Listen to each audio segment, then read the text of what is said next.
السلام عليكم ورحمة الله وبركاته. مع حضراتكم مهندس جمال نور الدين، واستكمالا لحلقات بوردة سلم البيانو، ليه هي أفضل بوردة سلم بيانو في العالم. السبب الثالث، احنا مستخدمين مكونات إلكترونية مختارة بعناية، وكومبوننت اوريجينال من مصادر معروفة.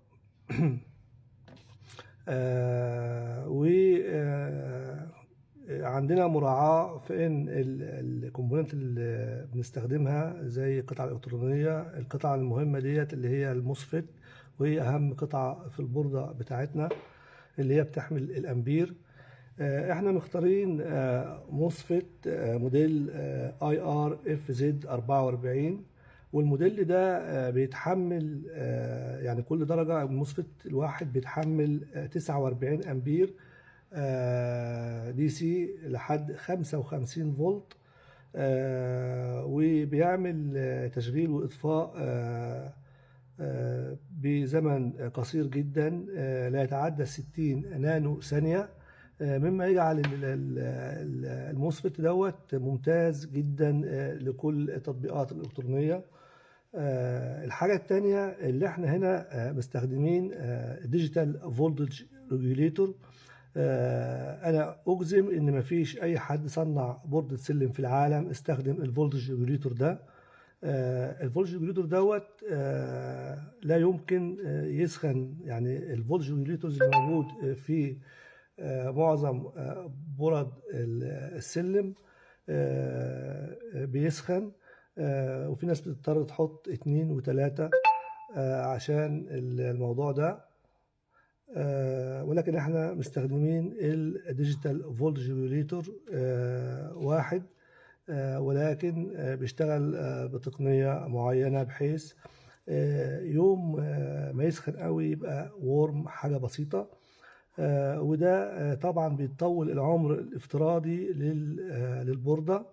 بجانب زي ما قلت لحضراتكم كل درجة المفروض بتستحمل لحد 45 أمبير. انت حاطط هنا كومبوننت بيشيل 45 أمبير على حاجة ممكن تبقى ماكسيموم 2.5 أمبير، فتخيل انت السيفتي ومدى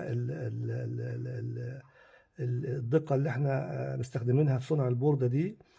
كمان عندنا لو لاحظنا هنلاقي المسارات بتاعتنا مسارات قوية، والعرض بتاعها أقصر من المطلوب في التطبيق ده، عشان المسارات ما تسخنش ما تضربش. مستخدمين فوتوكابلر نوعية ممتازة جدا، وكمان راعينا ان يبقى موجود هنا التيرمينال بلوك نوعية كويسة جدا ما تتعبكش وانت بتدخل الاسلاك بتاعتك، والمسامير بتاعتها تبقى بتشتغل بكفاءة مع المفك التست. يعني زي ما انتم ملاحظين كده اي مفك بيخش فيها بيسر وسهولة. كمان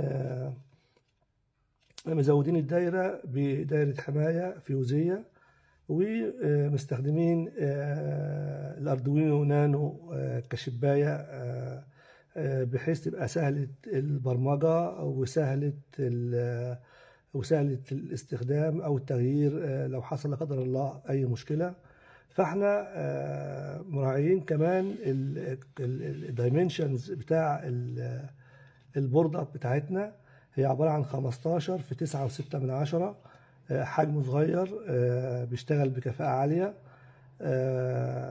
وده السبب الثالث أو الفيديو الثالث اللي احنا بنقول للبوردة بتاعتنا أفضل بوردة سلم بيانو في العالم. والسلام عليكم ورحمة الله.